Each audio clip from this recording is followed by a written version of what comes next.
Isang simpleng pahinante. Boarding officer sa isang shipping line dito sa Cebu. Seryoso sa ginagapan ng trabaho kahit hindi kalakihan ang sinesweldo. Hindi nalilate at laging listo. Ngunit ng araw na makadaupang palad niya, ang aktres na si Elizabeth Oropesa na nagpanggap bilang isang inmate sa koreksyonal, isinantabi niya muna ang trabaho para tulungan ang isang estranghero. Papunta na ako sa aking motorcycle, bigla akong lumingon kasi may tumatawag sa akin. Nakita ko isang inmates nakasakay po sa patrol. So, akala ko hindi ako ang tinawagan. Kaya pag kinaway ako sa kanya, then parang ako na siguro tinawagan. So, nilapitan ko. So, sinabi ko, anong problema? So, nagmamakaawa po siya, umiiyak, grabing iyak. Gusto daw niya yung manyeka ipabigay sa kanyang anak kasi ang tagal-tagal na daw gusto ng anak niya yung manyeka. Ibigay lang po sa anak ko. Salamat po. Opo, ito po yung anak ko. Hindi ko na po kasi siya makikita. Hindi na. Opo. Ito po yung picture niya. Bahay mo to? Opo. Inakala pa ni Tatay Gabi na maliit na bagay lamang ang hinihingi ng aming kasabwa. Ngunit dahil sa isang espesyal na pakiusap, nagawa niya pa rin ihatid ang inihabilin sa kanya sa lugar na ito, na may ilang kilometro rin ang layo mula sa plaza kung saan namin isinagawa ang misyon. Ang concern ko lang kasi nakiusap yung inmates na yung manyeka gustong-gusto niya nga ipabigay sa anak niya kasi ang tagal na daw ninintay yung manyeka. So naawang-awa na ako sa inmates. Nung una, tumanggi pang magpa-interview sa amin si Tatay Gabi. Pero ang pagpapanggap namin bilang estudyante na may gagawin sanang thesis sa mga taong tulad niya, ang nagpakumbinsi sa 48 anyos na ama upang isalaysay ang kanyang pribadong buhay. Para sa akin, normal yun eh. Normal talaga yun sa akin. Wala.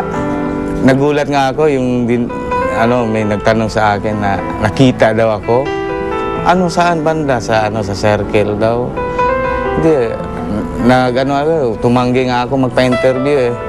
Kasi hindi ko kaya magpa-interview. Ayoko malaman ng anong ginagawa ko. Basta tuwang-tuwa lang ako, basta makatulong lang.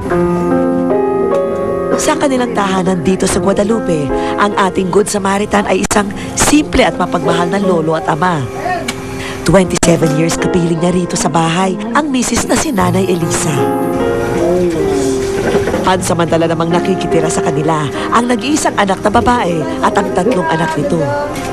Yung buhay namin po dito ay medyo mahirap nga kasi magkano lang sahod ko. On ko lang ako dito.